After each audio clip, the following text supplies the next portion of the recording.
আসসালামু আলাইকুম আরহামতুল্লাহ। আলহামদুলিল্লাহ, আমি ভালো আছি। আশা করি আপনারা সকলেই ভালো আছেন। তো আলহামদুলিল্লাহ, ছোট্ট একটি বিষয় নিয়ে আলোচনা করার জন্য আজকে একটু সময় দেওয়া ইউটিউবে। তো সম্প্রতি সময়ে ছোট্ট একটা বিষয় নিয়ে, কিংবা আমরা বড় করে বলতে পারি বড় একটা বিষয় নিয়ে বেশ আলোচনা চলছে। ফেসবুক, ইউটিউব থেকে শুরু করে বিভিন্ন সোশ্যাল মিডিয়ায় আমরা দেখতে পাচ্ছি। আর বিষয়টা হচ্ছে বাংলাদেশ জামাত ইসলামের লোগোটা নিয়ে। বাংলাদেশ জামাত ইসলামের লোগোটা কোন এক মিটিংয়ে বাংলাদেশ জামাত ইসলামের সম্মানিত আমির ডক্টর শফিকুর রহমান সাহেবের একটা মিটিংয়ে দেখলাম নতুন একটা লোগো। যদি এই লোগোটা 100% থাকবে এটা বলা যাচ্ছে না।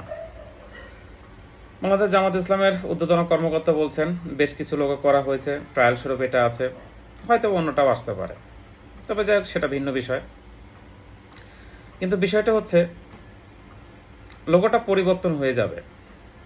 যেমন লোগোর মধ্য থেকে আল্লাহ সুবহানাহু ওয়া তাআলার নামটা, যেটা দীর্ঘদিন যাবৎ চলে আসছে, আল্লাহ নামটা হয়তো বাদ পড়ে যাচ্ছে।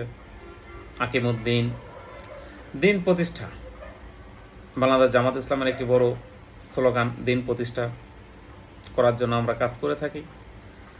এই স্লোগানটাও এখান থেকে, কোরআনের আয়াতটা এখান থেকে বাদ পড়ে গেছে কিংবা যাবে। তো দীর্ঘটা সময় পর, আগামী 4-5 মাস পরে জাতীয় নির্বাচন অনুষ্ঠিত হবে আশা করি, ইনশাল্লাহ। তো নির্বাচনের আগে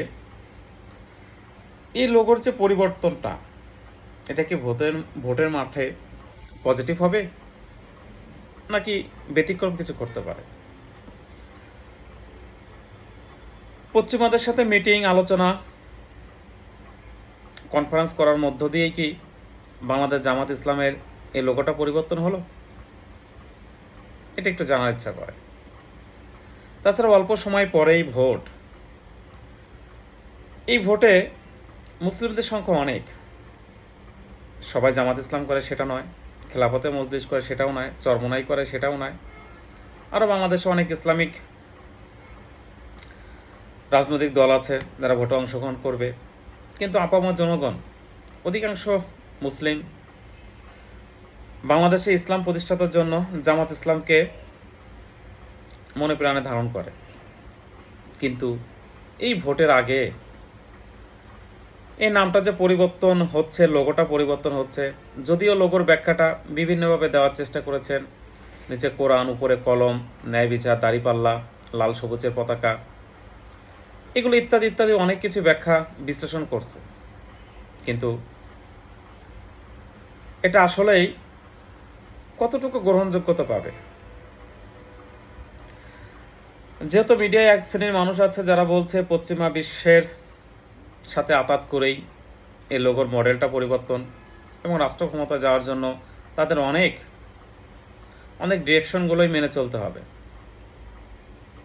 কিন্তু বাংলাদেশের মানুষ অনেক মুসলিম, 90-92% মুসলিম।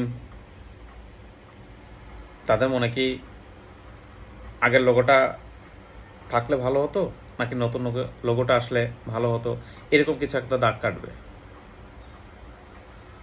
এমনিতেই এক শ্রেণীর রাজনৈতিক দল আছে যারা জামাত ইসলামকে নিয়ে বিভিন্ন আলোচনা হচ্ছে, রাজনীতি মাঠে হবে, এটা স্বাভাবিক। কিন্তু লোগোটা পরিবর্তনকে কেন্দ্র করে তারা কি আরেকটু বলার সুযোগ পাবে না? এতে করে ভোটের মাঠে জামাত ইসলামের জন্য পজিটিভ হলো নাকি নেগেটিভ হলো? যদি এই বিষয়টা সময়ের সাথে সাথে অনেক বিশ্লেষণ হবে, অনেক ব্যাখ্যা হবে, অনেকে অনেকভাবে মন্তব্য করবেন, এবং বাংলাদেশ জামাত ইসলামের পক্ষ থেকে অনেক ধরনের ব্যাখ্যা করবেন। কিন্তু সর্বশেষ ভোটের মাঠে কি হবে? সাধারণ মুসলিমদের হৃদয়ে যদি এভাবে দাগ কাটে, বাংলাদেশের মানুষের হৃদয়ে যদি এভাবে দাগ কাটে, আল্লাহ সুবহানাহু ওয়া তাআলার নাম এখান থেকে তুলে দিয়েছে, এটা আসলে কেমন হলো যদি এভাবে দাগ কাটে? তবে আরেকটু বিচার বিশ্লেষণ চিন্তা চেতনা করে দক্ষতার সাথে কাজটা করলে হয়তো আরেকটু পজিটিভ হতো। দেখা যাক কি হয়। ধন্যবাদ।